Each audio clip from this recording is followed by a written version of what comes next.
Bienvenue dans ce module, où nous parlerons de l'interprétation des rapports. 1. Où trouver les rapports? L'un des principaux avantages du système InPen intelligent est sa capacité à générer des rapports complets et riches en données. Ces rapports aident à la fois les personnes atteintes de diabète et leurs soignants à identifier les schémas d'utilisation de l'insuline, les tendances glycémiques et l'efficacité du traitement, ce qui facilite la prise de décisions cliniques éclairées. Les rapports sont accessibles via l'application InPen ou via CareLink Personal ou CareLink Clinic. 1. Pour accéder aux rapports dans l'application InPen. Appuyez sur l'onglet « Rapports » en bas de l'écran d'accueil. Sélectionnez une plage, par exemple, une semaine, 2 semaines, 1 mois ou 3 mois.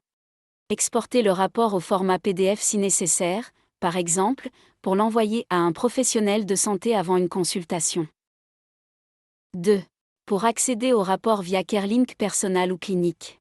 Sélectionnez « Rapport », accédez à l'onglet InPen. Sélectionnez une plage de date. Cliquez sur « Générer le rapport ».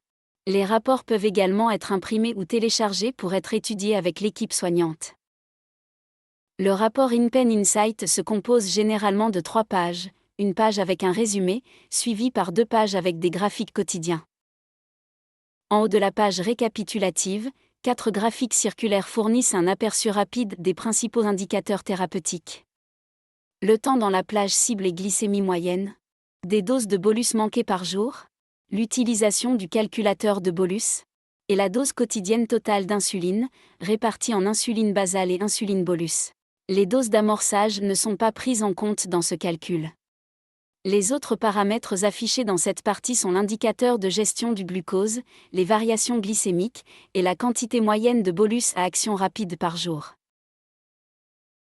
Le rapport affiche ensuite le profil glycémique ambulatoire à côté des paramètres actuels du traitement insulinique de l'utilisateur, notamment la glycémie cible, le ratio glucide-insuline, le facteur de sensibilité à l'insuline, la durée d'action de l'insuline, et le bolus maximal. L'évaluation de l'insuline à action lente évalue la couverture d'insuline basale en fonction des horaires de jeûne identifiés, c'est-à-dire la période pendant laquelle les doses d'insuline à action rapide sont minimales, voire inexistantes. Il comprend l'heure moyenne du coucher et les valeurs glycémiques à jeûne, les jours inclus dans l'évaluation, comme les jours avec bolus nocturne sont exclus, l'incidence de l'hypoglycémie nocturne, et la tendance médiane du glucose pendant la nuit. L'évaluation des repas est divisée en repas standards, petit déjeuner, déjeuner et dîner. Chaque graphique affiche les profils glycémiques après administration d'un bolus. Uniquement les bolus saisis pendant les horaires définis pour les repas sont affichés. Inversement, les doses correctives ou les bolus administrés en dehors des repas sont exclus. Chaque graphique quotidien fournit un historique visuel de l'administration d'insuline et des tendances glycémiques, notamment les valeurs glycémiques mesurées par la SCG sur 24 heures. Les doses d'insuline à action rapide, représentées par les courbes bleues ombrées. L'insuline à action lente, représentée par des cercles bleus. Les saisies de glucides ou annotations sur les repas. Et les doses manquées, indiquées par des bandes dorées. Les saisies de bolus comprennent des icônes indiquant le comportement de l'utilisateur. Une icône en forme de coche pour les doses qui correspondent à la recommandation du calculateur. Une flèche vers le haut ou vers le bas pour les doses supérieures ou inférieures à la recommandation. Aucune icône ne s'affiche si la calculatrice n'a pas été utilisée. Informations supplémentaires via CareLink. En plus du rapport InPen Insight, CareLink permet également aux utilisateurs ou aux soignants de télécharger un rapport récapitulatif général, qui comprend les paramètres d'alerte de la SCG Simplera, les événements enregistrés, comme l'exercice physique ou une maladie. Les données d'étalonnage du capteur et état de l'appareil. Cet ensemble de données permet un examen complet du contrôle glycémique et de l'observance thérapeutique au travers 2 applications. 2. Comment interpréter les rapports? Cette partie présente un cadre étape par étape pour interpréter les données du rapport InPen Insight et des rapports CareLink associés. L'objectif est d'identifier des tendances, d'évaluer l'efficacité de l'insuline et d'orienter les ajustements thérapeutiques en fonction des données. Étape 1. Évaluer le contrôle glycémique. Commencez par la page résumée. Temps passé dans la plage cible, l'objectif recommandé pour la plupart des personnes atteintes de diabète est de passer plus de 70% du temps dans la plage cible et moins de 4% du temps en dessous de la plage cible, avec moins de 1% en dessous de 54 mg par décilitre, ou 3 mmol par litre. Évaluez la fréquence des bolus. Le nombre de bolus repas par jour doit correspondre aux habitudes alimentaires de l'utilisateur, généralement 3 fois par jour. Étape 2. Optimiser les paramètres d'insuline.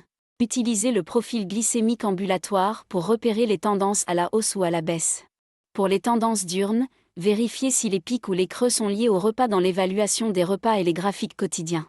Pour les tendances nocturnes, utilisez l'évaluation à action lente afin de connaître la tendance glycémique nocturne et le nombre d'épisodes d'hypoglycémie nocturne avant d'ajuster la dose d'insuline basale. Étape 3. Évaluer le comportement des utilisateurs et la réponse aux alertes. Utilisez les indicateurs comportementaux du rapport pour évaluer l'engagement dans la thérapie. Nombre de doses manquées, des bolus fréquemment oubliés sont associés à une augmentation de la variabilité glycémique et à une réduction du temps passé dans la plage cible. Utilisation du calculateur de bolus, idéalement, plus de 70% des doses d'insuline devraient être administrées à l'aide du calculateur de bolus. Ne pas utiliser le calculateur peut entraîner des doses irrégulières ou des corrections incorrectes. Évaluez également la manière dont les utilisateurs réagissent aux alertes exploitables, telles que les alertes de repas manqués ou les alertes correctes de taux élevés. Pour remédier à la désensibilisation aux alertes, il peut être nécessaire de simplifier les paramètres d'alerte ou de souligner l'importance d'une réaction rapide. Étape 4. Vérifiez la sécurité et le plan de secours. Assurez-vous que les types d'insuline et les paramètres dans l'application correspondent aux prescriptions réelles de l'utilisateur. Un plan de secours est en place, tel que l'usage d'un stylo manuel pour l'administration d'insuline en cas de défaillance de l'impan. Une capacité à administrer manuellement de l'insuline lorsque l'on est hors ligne ou entre deux appareils. Les professionnels de santé doivent utiliser ces rapports lors des consultations pour aider à définir des objectifs, ajuster le traitement en toute sécurité, renforcer les comportements positifs, et donner un retour visuel sur la façon dont le glucose réagit aux décisions relatives à la posologie de l'insuline. Conseil: si vous avez des doutes concernant les icônes, les tendances, ou les représentations des couleurs, consultez la légende au bas de chaque page du rapport pour obtenir des explications claires. Grâce à cette approche structurée, les formateurs en diabète et les endocrinologues peuvent aider les patients à mieux comprendre leurs propres données et à renforcer leur confiance dans la gestion quotidienne de leur insuline.